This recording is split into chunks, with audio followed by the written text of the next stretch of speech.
Alright mga idol, meron tayo dito biniling disc rotor ng Bergman, Suzuki Bergman. Ayan, 3.5 mm standard. Ayan, susukatin na natin.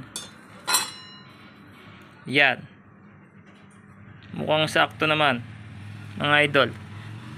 Yan, kakabit na natin to. Yan, kung gusto nyo umorder din mga idol, yung link ilalagay ko sa description ng video para maka-order kayo, yung mga naka-Bergman dyan. Alright, so legit to mga idol. Yan, Heavy Moto Shop, Shopee, TikTok Shop.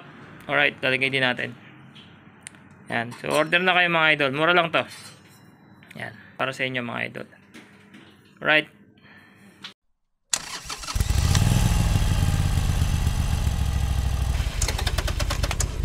moment of truth, kabit na natin. Try natin kung sakto nga. Yun saktong sakto mga idol. So, ang sakto butas niyan. Kaya ako naka-Suzuki Bergman ka mga idol. Yan, order ka na dyan, nasa description ng video yung link. Huwag na patagalin.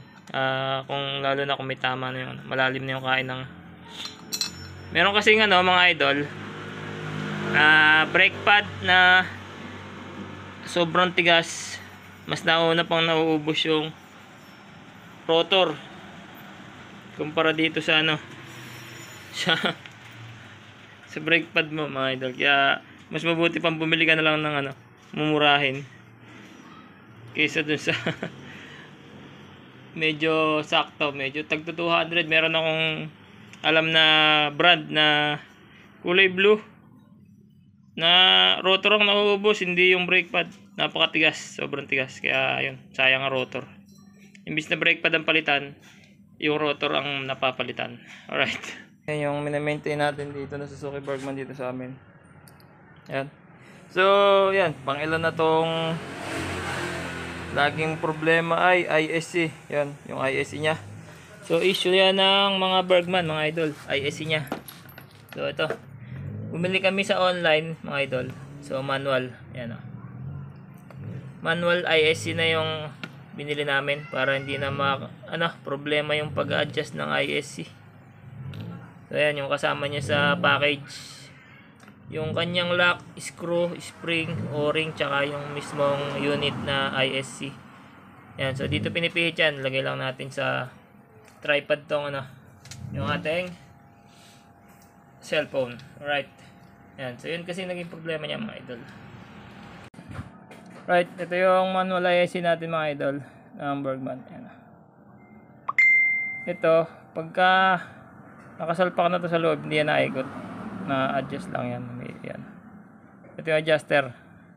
Parang ito na yung pinaka sa carburetor, ito yung pinaka minor nya. Yan, pag iniikot pa kaliwa, umangat siya, umangat. Yan, pag iniikot pa balik, yan, umuurong siya. Yan, mabalik siya sa sagad.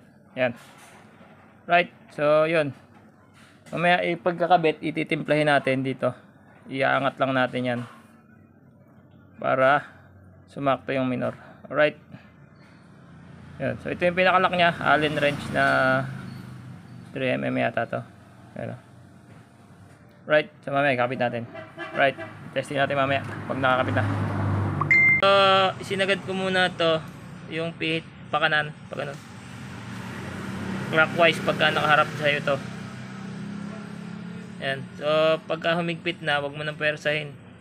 Yan, yung higpit lang ng mild na higpit lang. Tapos mamarkahan natin, tingnan natin ang marker para mabilang natin kung ilan yung pihit. Yan, alright, so yan yung pinaka marker natin, nakatapat dun sa allen. Yan, subukan natin pihitin ng mga anim na pihit. Kasi yung mga napapanood ko anim lang din na ginagawa nila doon sa stock na ISC nya. Yan, so isang ikot, isa, try nating 6. pakaliwa ang ikot para umabante yun, umangat yung pinaka ano niya, pinaka parang tusok niya. 3, 4 na pala, 5, 6. O yan, 6 na. Try natin pandarin kung ano na siya, magme-minor na.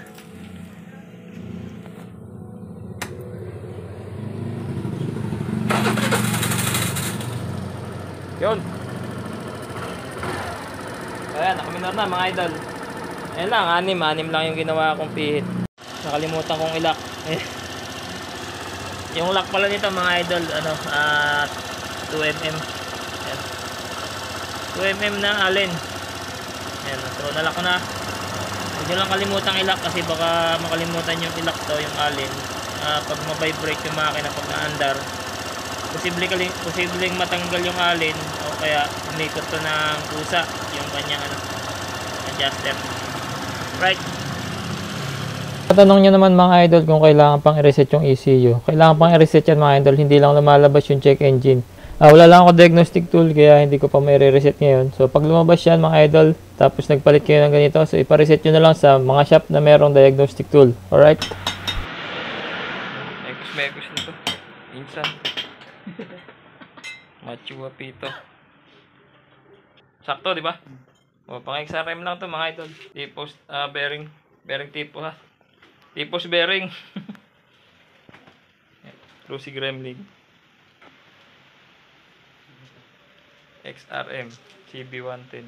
Yun, press lang. Ayan, magpapalit din tayo ng oil seal, Estagas fork oil seal. Yung size nito 3143 10.5. 3143. Ayan. 3143 10.5. Ayan, para makalas yan. Pupukpukin. Para hindi magkaganito, initan nyo. Heat gun. Sarga.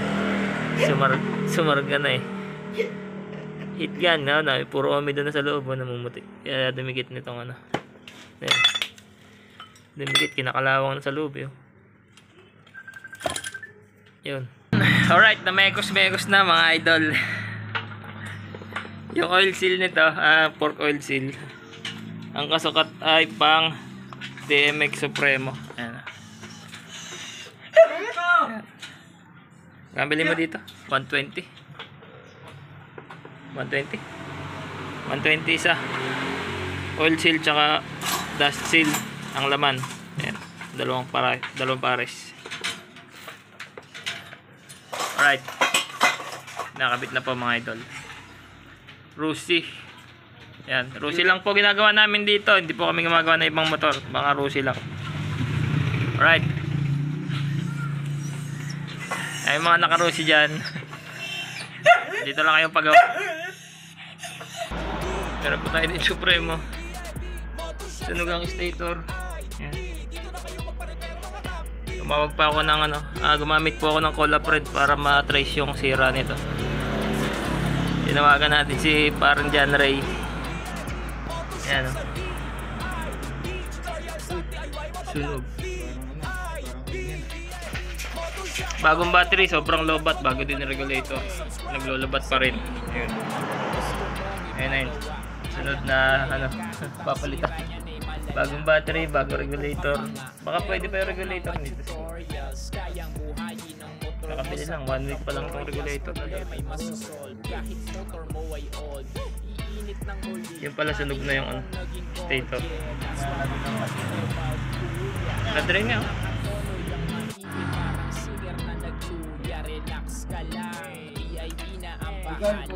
Presyong masa kaya pusa mo'y hindi kawawa. Sinasabi ko sa'yo, hindi mo magkatiwala. Presyong kapatid at hindi ka dinadaya. Yung hard start mo magiging one click. Kahit manual pa yan o automatic. Ganado lahat ng legs parang magic. Smooth na smooth at walang sabi.